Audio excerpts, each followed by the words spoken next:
중국 입장에서는 사실은 지금 금방 말씀하신 대로 미국이 주도하는 질서가 균열이 생기고 있다. 그렇다면 우군을 많이 확보해야 되잖아요. 그렇죠. 이제 그런 점에서 최근에 중일 갈등이나 이런데 각을 세우고 있는데 하나의 중국을 둘러싸고 이제 그런 데서 한국을 조금 더 자기 편으로 끌어들이는, 특히 한미일 삼각공조, 여기에서 한국의 고리가 제일 약하다고 생각을 하잖아요. 결국은 한국이 예를 들어서 지금 중국은 역사의 올바른 길을 가야 되고 선택을 하라라고 실제로 미국만 바라보지 말고 우리 편으로 와라라는, 동아시아에서 중국의 역할이 있을 때 우리 편을 좀 전략적 소통을 강화하면서 들어달라는 얘기거든요. 중국은 이 미국의 소위 다자주의 질서 파괴 또는 미국의 신제국주의, 이런 일방주의의 틈을 파고들어서 내가 그 역할을 하겠다라고 아주 아이러니한 일이 지금 맞습니다. 벌어지고 있는 거예요.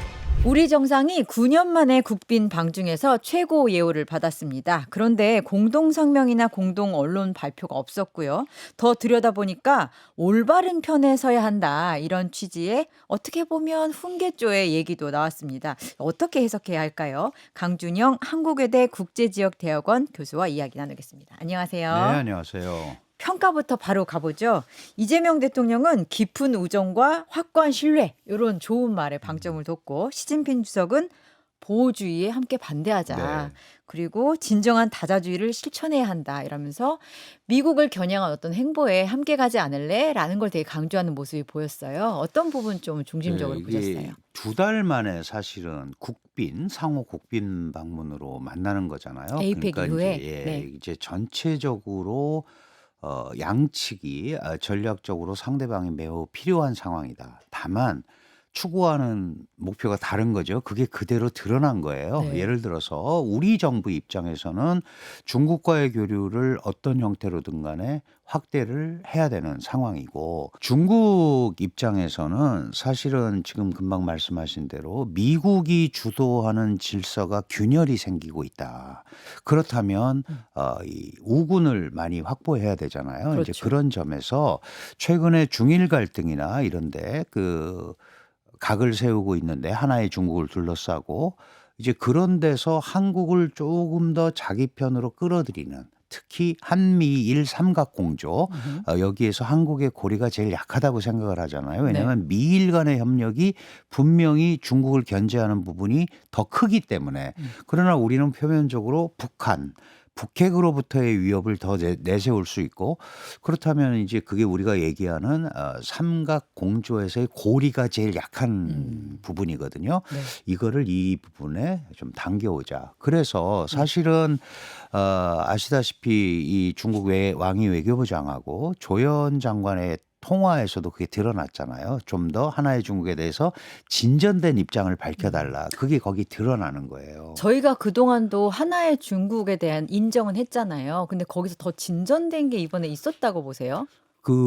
진전된 거는 없었습니다. 네. 굉장히 조심을 했고, 왜냐하면 우리가 이제 중국과 수교를 92년 8월 24일 날 맺었는데, 그 수교 성명 제2조에 어떻게 돼 있냐면 대한민국 정부는 중화인민공화국이 중국의 유일 합법 정부고 대만이 원주국에 속한다는 중국의 주장을 승인한 거예요.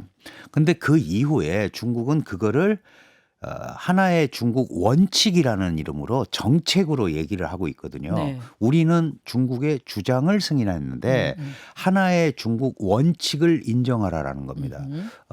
이 CCTV와 인터뷰에서 이 대통령이 하나의 중국이라는 중국의 주장을 존중한다. 그러니까 더 나간 건 아니에요. 그러니까 그게 되게 별거 아닌 것처럼 보이는데, 주장을 승인한 것과 그 원칙을 우리가 함께 한다는 그렇죠. 다른 굉장히 얘기죠. 다른 네, 말이었고, 맞습니다. 그 부분에서 예. 이번에도 굉장히 조심했다.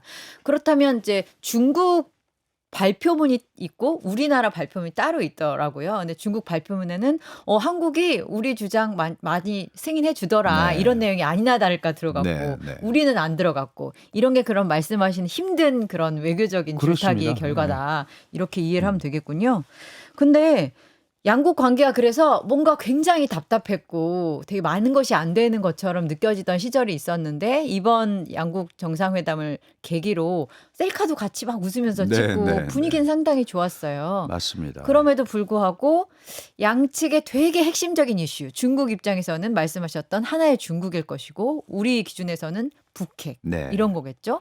정작 그 두 개는 서로 얘기 안 하는 걸로 해 네. 이런 분위기인가 봐요. 그렇습니다. 그 작년에 11월 1일에 음. 경주에서의 그 양자회담에서도 정무적인 얘기는 사실 좀 피한 면이 있죠. 그러니까 정무적인 거는 빼고 그러면 실질적인 뭐 실질적인 경제 거, 얘기 이런 거만 네, 했다. 그런 쪽에 더 그 성과를 내보자라는 걸로 간 건데 그런 의미에서 이제 우리 지금 정부는 뭐 한중 관계의 전면 복원 이런 표현을 쓰고 있거든요. 근데 사실은 굉장히 조심해서 써야 되는 말이에요. 아. 복원이라는 게 어디까지 가는 게 복원인지가 명확하지 막 않죠. 명나라 때까지 가면 안 되잖아요. 그럼 적어도 우리가 얘기하는 거는 92년 8월 24일 수교 당시에 그걸로 돌아가자는 건데 문제는 수교 당시에도 북한은 여전히 존재하고 있었고 지금같이 핵이 고도화되지는 않았지만 한미동맹도 여전히 존재하고 있었습니다. 그런데 그 이후에 이제 한중 관계는 사실은 그 북한이라는 특수 요인 때문에 정치 외교적인 문제는 서로가 좀 이렇게 피해 왔잖아요. 그렇죠. 알지만 모른 척 하기로 해. 그러면서 경제가 이 양자 관계를 이끌어 간 거예요. 그래서 맞습니다. 쭉 발전을 하다가 결정적으로 2016년 사드 사태를 만났고 그러면서 중국은 내렸다 그러지 않지만 우리는 피해를 봤다는 한알령. 한알령이 그대로 됐고 그리고 그 이후에 또 코로나 팬데믹을 만났어요. 중국이 걸어 잠궜잖아요. 맞습니다. 자기네 봉쇄 경제를 했기 때문에 그러다 보니까 자연히 상대적으로 이 경제 교류라든가 이런 데서 이제 답답한 게 이어졌죠. 지금 우리 정부가 특히 이재명 대통령이 생각하는 것은 어려운 문제들 그거는 원래 옛날에도 어려웠고 지금도 어려우니까 그거는 우리가 다 아는 거 아니냐. 그런 부분에 대해서는 이 각자가 얘기를 하고 가시적인 거를 좀 한번 얘기해 보자. 그게 이제 경제인데 이게 그러니까 엄밀하게 얘기하면 투트랙 전략이죠. 그렇네요. 그죠? 예. 그러니까 안 되는 거 너무 깊게 얘기하면 머리 아프니까. 근데 이제 안보나 이런 거를 바라보는 면에서는 그럼 지금 북핵이 고도화돼 있는데 그거 어려운 얘기 자꾸 안 하고 가면 안 되는 거 아니냐. 근데 중국이 비핵화라는 말을 우리가 꺼내면 굉장히 불편하거든요. 왜 불편하냐 하면 한반도 비핵화를 얘기를 해야 되는데 북한은 이미 핵 보유국을 선언했고 헌법에도 들어있고 우리 핵 가지고 뭐라고 얘기하려면은 얘기도 꺼내지 마. 뭐 우리는 핵 보유국이니까 감축이면 몰라도 핵을 없애? 안 되는 거죠. 그렇다면 그런 얘기를 꺼내면 겨우 전승절 때 북러 관계 때문에 약간 소원했던 이 북한과의 관계를 땡겨왔는데 지금 얘기하면 대북 레버리지가 또 약간 약해지죠. 그래서 그런 거는 피하고 네. 우리 정부가 그렇기 때문에 우리는 한반도 평화라는 말을 굉장히 많이 썼어요. 어허. 왜냐하면 일종의 관리에 들어가겠지 그렇죠. 뭔가. 한반도 평화가 되려면 북핵 문제가 해결이 돼야 되는데 저게 비핵화로 가기는 어렵다면 뭔가 새로운 얘기가 나와야 된다. 그래서 시 주석이 무슨 표현을 쓰냐 하면 창의적 방안을 마련해 보자. 그런 게 다 연결이 되는 거예요. 그렇군요. 그럼 어떻게 나올지는 모르겠어요. 네, 다만 매우 추상적인 네. 표현. 네. 다만 이제 이재명 정부의 북핵 해결 프로세스가 엔드 이니셔티브잖아요. 엔드가 제일 앞에 있는 이가 뭐냐 하면 동결이라는 핵을 가지고 있는 걸 인정하고 일단 동결을 하고 대화를 해서 비핵화로 가보자는 건데 이게 또 미국의 입장하고는 다른 거예요. 미국은 비핵화 논의를 전제로 시작을 해야지 핵을 인정하는 걸로 가면 안 되는 거 아니냐. 이래서 사실 미국도 설득을 해야 되거든요. 네.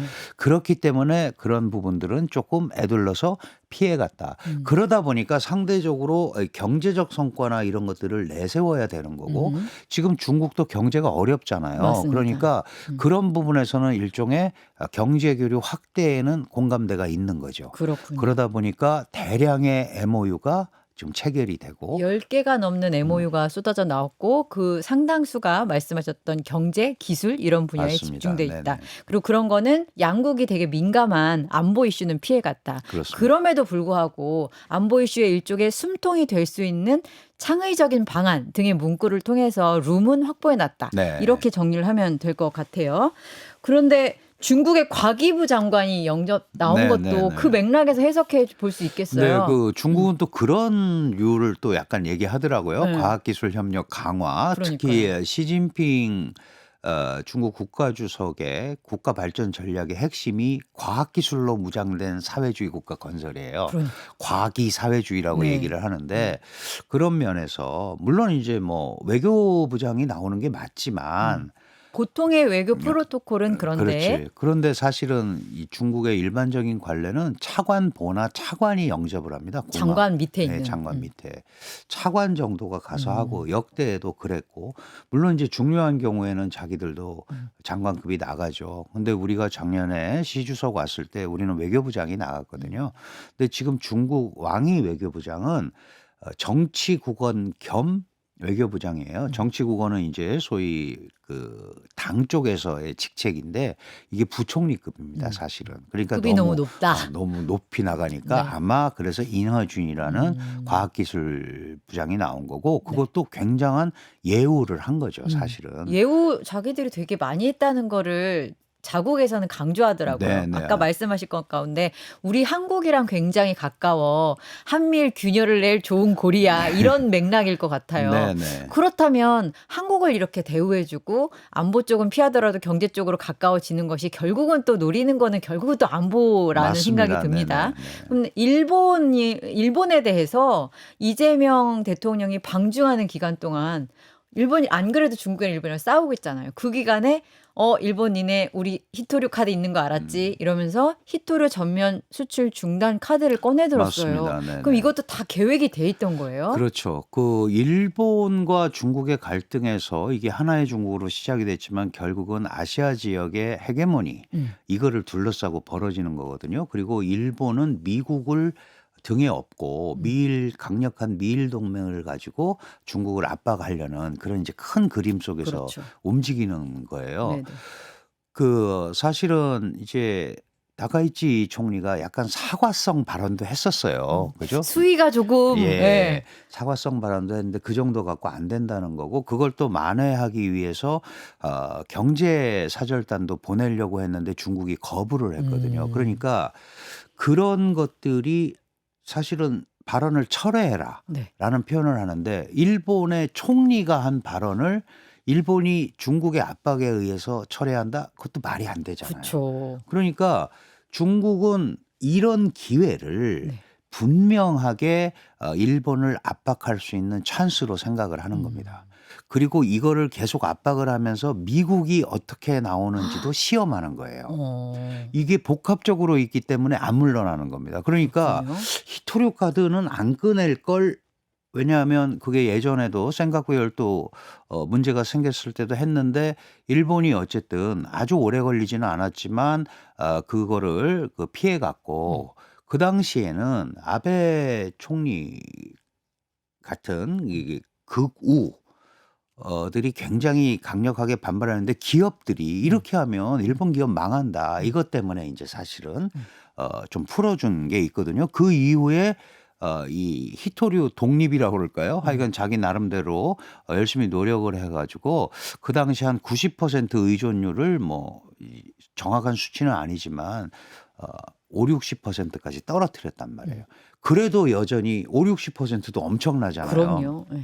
그 쓰면 아마 일본도 그 반도체 소재 부품 쪽에 포토레지스트 같은 불화수소 같은 절대적인 그 시장 장악력을 가지고 있는 것들의 수출 조치를 안 하면 중국도 엄청난 타격이 있을 거다. 실제로 시행되기는 쉽지가 않겠지만 네. 아마 그렇게 가면은 그거야말로 또 전면전이다. 다른 전면 전쟁이죠. 사실은 총칼만 안 들었다 뿐이지. 그렇죠. 이제 이런 분위기로 이게 지금 가고 있는 거거든요. 맞습니다. 그러니까 브레이크가 걸려야 되는데 문제는 현직 총리가 그런 발언을 한 거를 중국은 물고 늘어지는 거예요. 일국의 총리가 맞습니다. 다른 나라의 이런 거를 인정을 안 해주고 그러면서 한국한테 일본을 비판하라고 그러는 거잖아요. 지금 계속 과거 우리 함께 네, 한일운동 네, 네. 했잖아. 이런 것도 이번 한중 정상회담에서 맞습니다. 내내 그 강조됐어요. 두 가지를 이제 네. 하나의 중국과 그거 두 개를 노린 거거든요. 네. 그 역사의 피해자로서 일본에 같이 대적하자.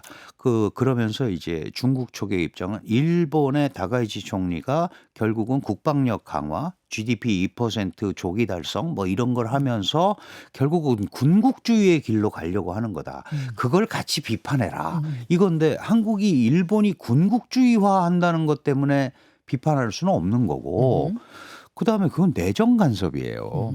그죠? 그러면 자신들은 뭐 이 양안 문제에 대해서 한마디만 해도 내정 간섭이라고 난리를 치면서 더러운 한국 목을 보고 베겠다고 하면서. 남의 나라 이 특히 한중이 얘기하면서 일본을 도마 위에 올려서 하는 거는 사실은 또 정상회담에서 하면 안 되는 겁니다 원래. 우리에게 너무 위험하죠. 네, 외교 당연하죠. 관리를 예. 떠나서. 그리고 미국한테는 못하니까 애둘러서 하잖아요. 네. 어떤 국가가 뭐 이렇게 질서를 해치고 있다. 그런데 그렇습니다. 일본에 대해서는 직접적으로 한단 말이죠. 그러면 당연히 우리나라도 그런 걸 모를 리가 없으니까 그거는 잘 넘어갔다고 생각을 하는데 앞으로 이런 걸 둘러싸고 계속 문제가 생길 소지가 있다.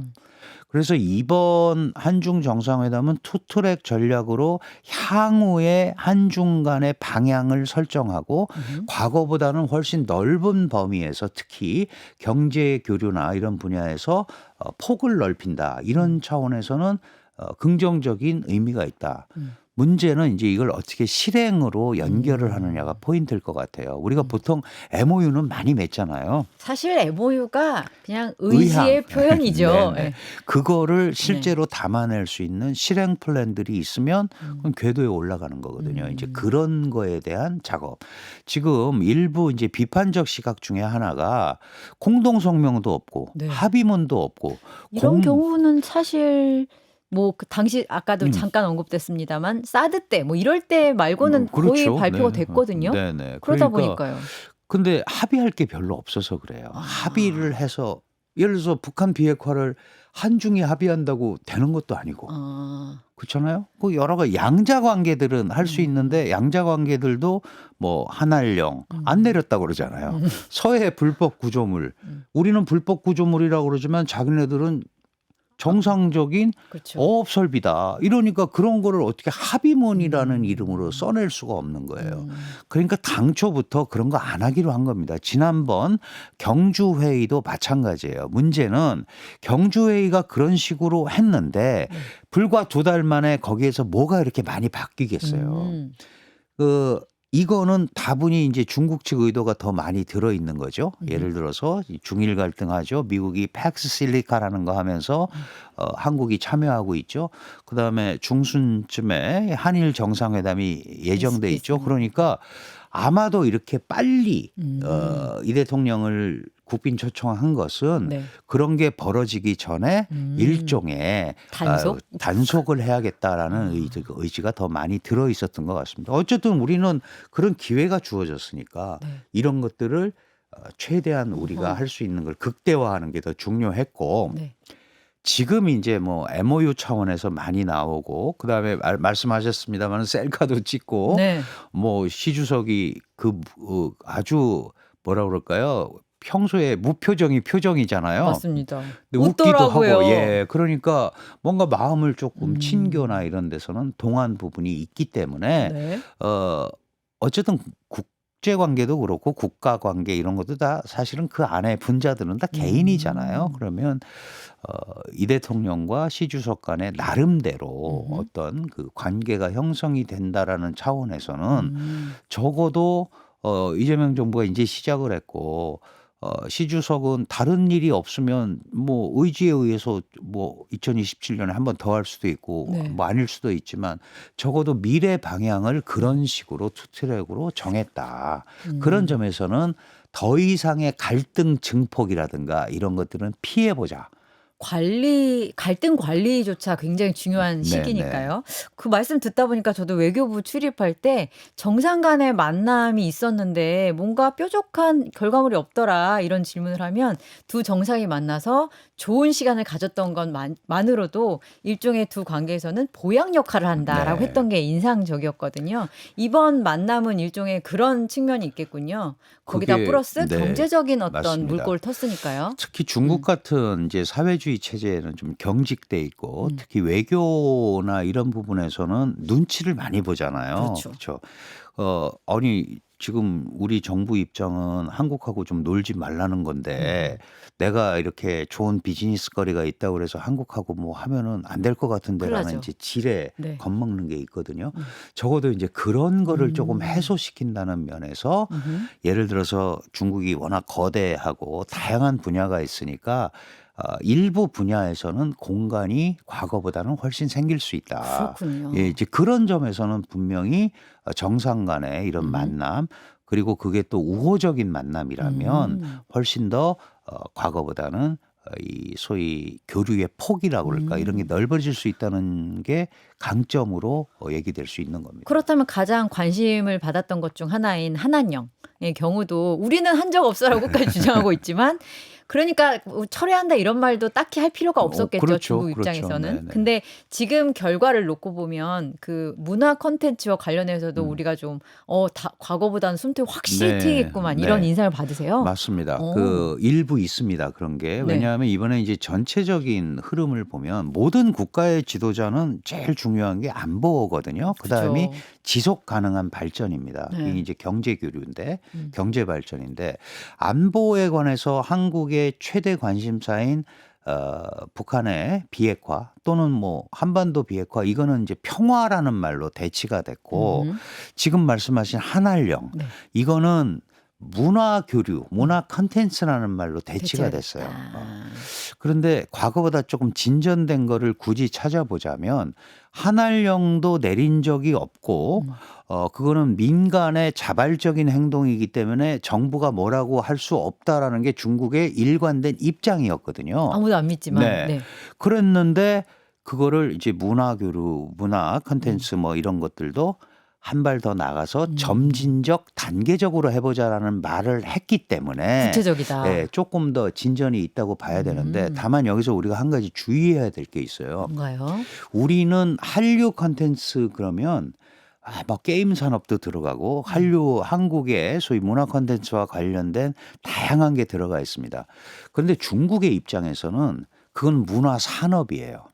그걸 개방하는 게 문화 산업까지 개방을 해서 중국의 문화 산업과 충돌이 생기고 혹시 자기네 문화 산업이 손해를 보는 거를 감수할 생각은 전혀 없습니다.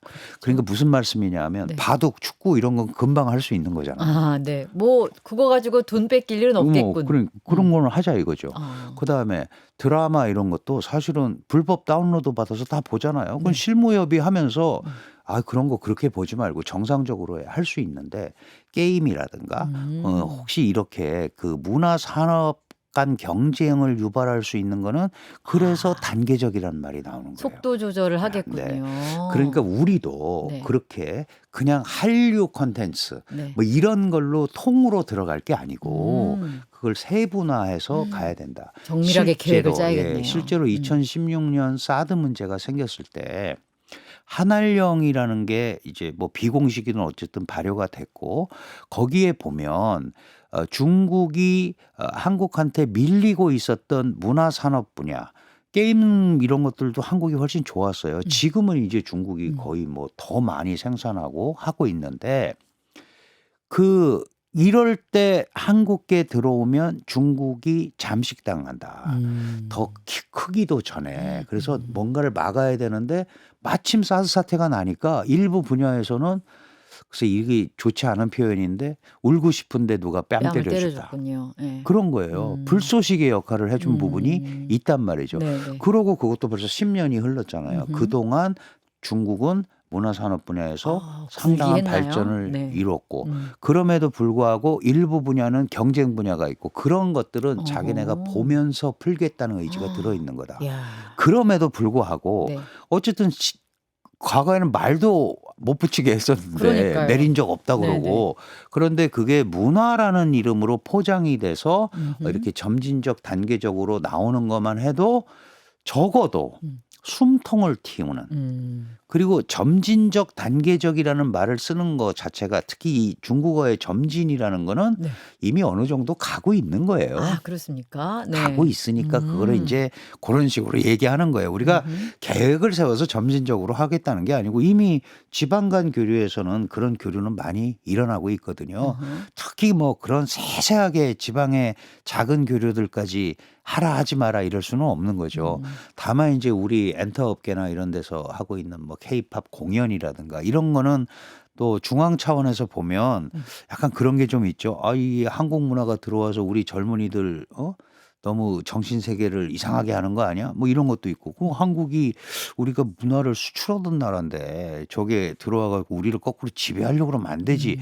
이런 마음을 갖고 있는 민족주의 태세에서 갖고 있기 네네. 때문에 그런 것들은 뭐 이렇게 단발성으로는 가능하지만 계속적으로 가기는 어려워요. 사실은 중국의 엔터 업계가 한국의 아이돌 그룹이나 이런 케이팝을 들여오면 그 엔터 업계는 엄청난 돈을 벌게 돼 있죠. 왜냐하면 인기 많잖아요. 보고자 하는 네. 사람이 많으니까 문화는 소비되는 거니까 그런 거에 대한 눈치를 볼 수밖에 없는데 그런 것들이 조금 풀어질 수 있고 지방 같은 데서는 훨씬 더 그 공간이 넓어질 수 있다. 이제 알겠습니다. 그런 점에서 일부 긍정적인 부분도 있다. 이렇게 봐야 될 첫술에 것 같아요. 배부를 생각은 하지 않지만 체계적으로 좀 다가간다. 이렇게 생각을 하면 될 것 같고 마지막으로 그거 여쭙고 싶어요. 정상회담 마지막 정상회 우리 이재명 대통령의 마지막 일정이 이제 또 역시 항일 네. 인정 임시정부 관련한 거더라고요. 그러니까 중국은 지속적으로 그렇게 아까 말씀하셨던 한미일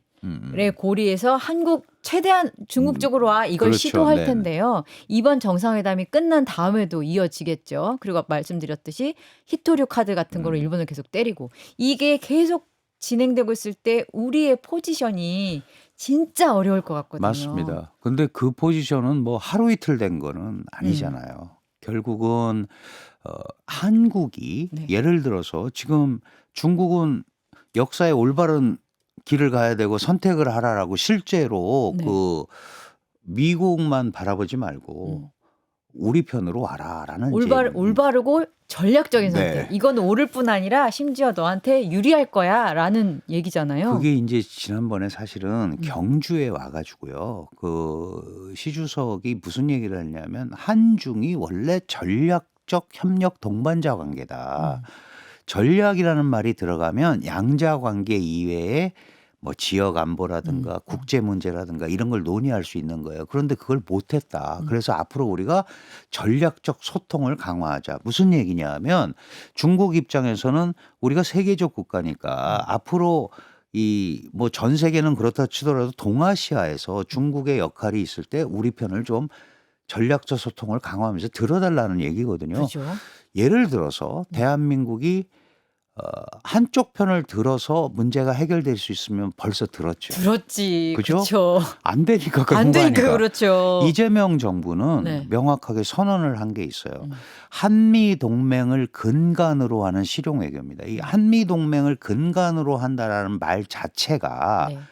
왜 근간이 돼야 되냐면 북한 핵 위협이나 북한으로부터의 위협이 해소되지 않으면 이렇게 갈 수밖에 없다라는 메시지를 사실 보낸 거예요, 중국에. 그렇습니다. 그렇다면 이거는 어떤 형태로든 간에 우리가 선택을 하기가 굉장히 어려운 상황이면 지속적으로 설득을 하는 수밖에 없다.